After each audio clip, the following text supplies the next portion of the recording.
నా లైఫ్‌లో ఆడని వింత విచిత్రమైన ఆటలన్నీ మా హను పుట్టాకైతే నేను ఆడేస్తున్నాను. ఈ ఆట ఏంటంటే వాడు అలా బట్టల ఎనకాలకెళ్ళి దాక్కుంటాడు. నేనేమో వాడు ఎక్కడున్నాడో కనపడనట్టు హను, హను అని పిలవాలి. వాడు సడెన్‌గా వచ్చి నన్ను చూసి గట్టిగా నవ్వుతాడు.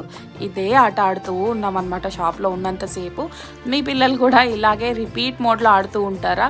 విచిత్రం ఏంటంటే మొదటిసారి ఆడినప్పుడు ఎంత నవ్వుతాడో, లాస్ట్ టైం ఆడేటప్పుడు కూడా అదే నవ్వు ఉంటుంది వాడి ఫేస్‌లో అసలు. అదే అలా ఎంతసేపు ఆడినా కూడా ఆడుతూనే ఉండాలి అనిపిస్తుంది నాకు కూడా. ఇంకా కొబ్బరి బొండం కనిపించింది, ఇంకా లేట్ ఎందుకని చెప్పి తాగేస్తున్నాము. నేను ప్రెగ్నెంట్గా ఉన్నప్పుడైతే ఫుల్గా రోజుకి ఒక బోండం మర్చిపోకుండా తాగేదాన్ని. హనుకి అంత మంచి హెయిర్ రావడానికి కోకోనటే రీజన్ అని అంటారు. నేనైతే ఆఫ్టర్ 5th మంత్ అయితే ప్రతిరోజు ఒక్కరోజు కూడా మిస్ కాకుండా తాగాను. అండ్ కొబ్బరి బొండం తాగిన తర్వాత కొబ్బరి కూడా చాలా లేతగా బాగుంటుందని నేనైతే కంపల్సరీ తీసుకుంటాను. ఇంటికి వచ్చేసాము. మా హను చూసారా సైకిల్ ఎలా